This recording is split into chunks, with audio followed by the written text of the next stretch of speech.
Hello everyone and welcome to another video on this channel, Christina, your pet animal communication. Those of you, for you who are new, then welcome. I post videos here in and around animal and nature communication. So anyone who is curious about animal communication, anyone who wants to connect more to nature, perhaps you're thinking of engaging a communicator like myself, or perhaps you're already familiar with the topic, but have some questions unanswered, this channel will deal with it. And do let me know in the comments what you'd like me to cover in videos and give me some feedback on this video as well. So in this video today, I want to talk about how does animal communication work in a bit more detail. Because of course, a lot of people think this is a special gift. It's a certain skill that takes perhaps a long time to develop that only a few people have. This is not so. Anyone can communicate with animals. If you have a pet, you can communicate with it. It just takes some practice and some skill and the know-how. So for me, I work mainly online and with photographs. The photograph serves not for me to look at it and detect anything, because that would be my own interpretation, whereas we are talking about a two-way conversation with your animal or your pet. But the photograph serves as a focal point, so I can focus my attention onto your animal. I may keep looking at the photograph, I may not, but it serves as an initial focus and attention point, and that's very helpful. Then the animal communication itself works with me establishing a telepathic connection with the animal. So I prepare myself prior to looking at the picture. I become still, I become ready, I enter a state of reception, a state of gratitude, a state of stillness.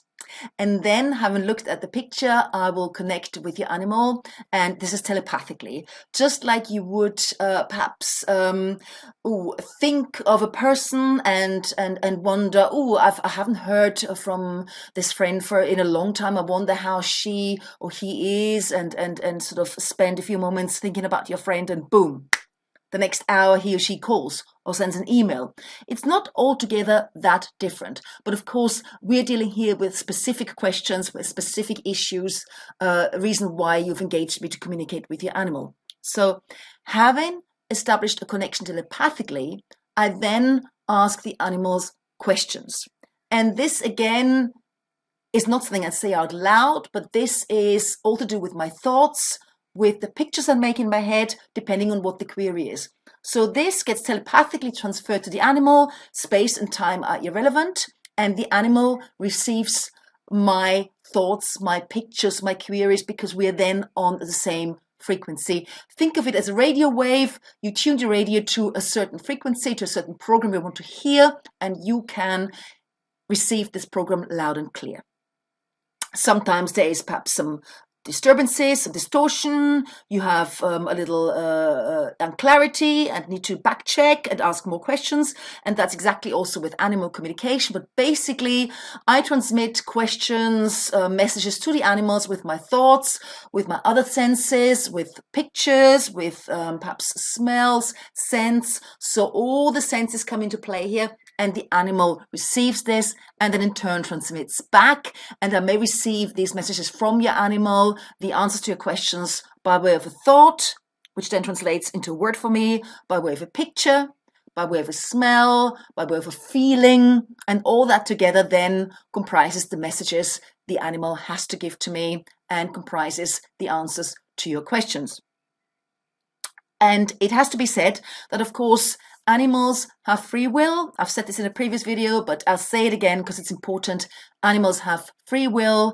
They can answer what they wish to answer, but generally they are very happy to talk and very happy to answer our questions and very eager to be understood and be heard, and in turn convey to us via me, or to you via me, their wishes, their preferences, what they perhaps need, and what you should perhaps do more of, what you should do less of, and what might be the answer to a problem that you're experiencing.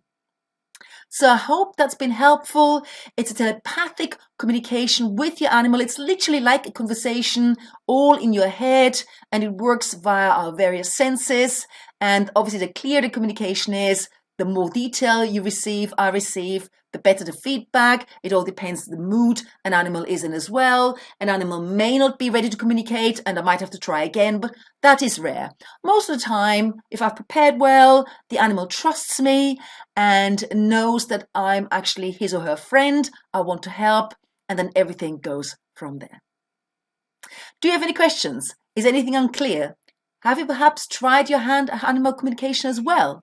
Let me know in the comments, and I'll see you in the next video. Bye.